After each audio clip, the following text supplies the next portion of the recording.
guys, my name is Gabby, and today I'm going to tell you exactly what you need to do if you want to work out consistently every day. My first tip is a really simple one: keep it short. I think a lot of times we get so overly excited by the idea of working out, and we think that if we want to see results, we have to work out for at least an hour every day or even 30 minutes every day. And if you're not doing that, you're not going to see results. I'm going to say something really unpopular here, but I am of the belief that you do not need to work out for more than like 10 minutes every day to see results. So, this is a really big tip. The reason why is because when you tackle a really long workout, you get tired, and then you might also get demotivated. You might even have a little bit less energy in the day than originally. It totally depends, but especially if you're starting out, I would say commit yourself to only 10 minutes. If you're still feeling good after those 10 minutes, then by all means continue. That's awesome. But just commit to 10 to 15 minutes a day. And this is a really, really helpful way to keep yourself accountable and to really, truly get moving every single day. Tip number 2 is two-part. So set a specific time that you work out every day, and if you can, pair it with something that you are already doing. So, for example, for me, I work out every single morning and I pair it with waking up. That might sound a bit extreme, but it's truly one of the first things I do. And so I wake up, I basically shoot out of bed, and I get my workout in 10, 15 minutes, and then I go about my day, have a nice shower, breakfast, and then get working. Why does having a specific time of day really help? It's because it becomes part of your routine, and making it integral into your routine is really important to go ahead and do that every day. If it's not in the morning, that's totally fine. Maybe it's at your lunch break every day and you do that consistently. Maybe it is in the evening as you're preparing some food, you've popped something in the oven and you're getting your workout in. I used to do that a lot when I was actually a teacher. And so this is really important for a number of reasons. It's been shown actually in studies that when you pair a new habit that you are trying to form with another habit that you already have, it's a lot more likely to take hold, and actually you will probably do it every day rather than if you were just kind of doing it randomly. Tip number 3 pairs really well with the last tip, or the end of that last tip, which is finding something that you already do to pair it with that and set yourself a reminder, basically. So for example, if you're someone who looks at your phone first thing in the morning, maybe what you're going to do is actually with your alarm as you're waking up, you have written workout or do some yoga, go for a run, but it's something that is triggering you and reminding you to go ahead and do that behavior. Tip number 4 is one of my favorite ones. Just lay out your workout gear, your clothes, maybe it's your yoga mat, have everything set ahead of time. So if you're working out in the morning, the night before, you can actually pick out your outfit, whatever you're gonna be working out with, and just have it nearby. So I will actually lay my stuff kind of near the end of my bed if I'm feeling organized, and I'll have my yoga mat just right there so that when I wake up, I'm seeing it and I know that's one of the first things I'm doing. So it's really helpful to just have yourself prepared ahead of time. That way you're not worrying in the morning about what do I need to put on and what am I doing to work out exactly. You've already thought of it. Tip number 5 goes hand in hand again with the last one. So planning ahead is really crucial. In this sense, plan ahead your workouts. So that way you don't need to kind of sift through what you think you should be doing that day. You already know that you're going to be doing this. You know today's leg day. Today is going to be an abs day. You know that maybe you are going for a run. For me, I really like to do something like maybe on a Monday, I'm going to do abs.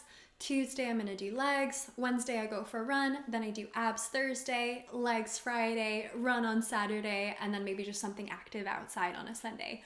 But it's really helpful to have at least generally planned out what you're going to be doing, because if you don't have it planned out, I find that I tend to waste a lot of time just searching for what am I going to do. So it's really good if you have that set up ahead of time. Tip number 6 is listen to your body. So the tip that I gave you just before, the tip that I'm giving you now is more important. Say that you've planned out and you said you're gonna do a really hard leg workout and maybe you're doing some strength training, but maybe your body is asking you for something else. Your body's saying, I've been working really hard, I'm feeling really tense. Maybe I actually should do some stretching, maybe I should do a little bit of yoga. listen to your body. I do not want you to go against it. The reason why is because I've done that in the past, and what ends up happening is it's really demotivating. You don't feel good after the workout because you're literally going against what your body is telling you. So don't do that. Go with what your body is telling you, and you're going to see consistency happen because of it. So really truly listen to your body. If your body is feeling like going for a run, but you plan doing something else that day, listen to what your body is saying. It's wonderful that you're getting moving, and that's what counts. Tip number 7 is do something that you actually like. So this is really important. I have fallen victim in the past to trying out workout routines that maybe some of my girlfriends were really excited about, and I was just like, man, I have to get on this bandwagon. I have to do it. And I'd be following those routines and not feeling good. And the reason why is because I actually personally am someone who doesn't like something that's too intense. You might find that funny if you've seen some of my workout videos, but I really love things more like Pilates, yoga. You're still doing strength training, but it's not like with weights. And some people love weights, and I think that's awesome. I like using my own body weight. And I like going for runs. And I think something that is so important is just figuring out, what do you like? So take the time to experiment with different things and see what feels good to you. What is the thing where you do it and you kind of get excited, and afterwards you're feeling like energized and you're like, man, I should totally do this again. I should be doing this more often. I think it's really, really key to just figure out what works well for you and follow that. You don't need to be doing whatever everyone else is doing. 8 is a really important one. It is consistency is key. There's a common belief that if you do something for 21 days, you will build a habit out of it. I've read studies now that kind of go against it and say it can take anywhere, I think, from like 20 days to 6 months. But the whole point is that if you do something consistently, it will just become a habit. It will become a routine. And that habit might not form at 21 days. It might take 6 months.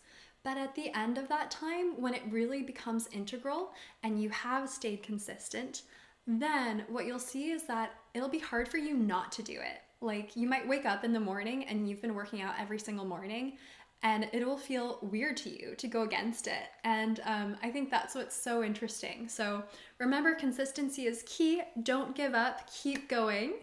And I'm sure you will get to it.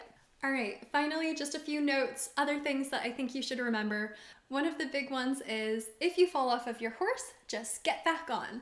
So if you find that you've been working out so well and maybe you've been doing your workout 5 days this week and then you didn't do it on the Saturday and you're like, oh man, like I've totally messed up. I'm not being consistent. This is so bad.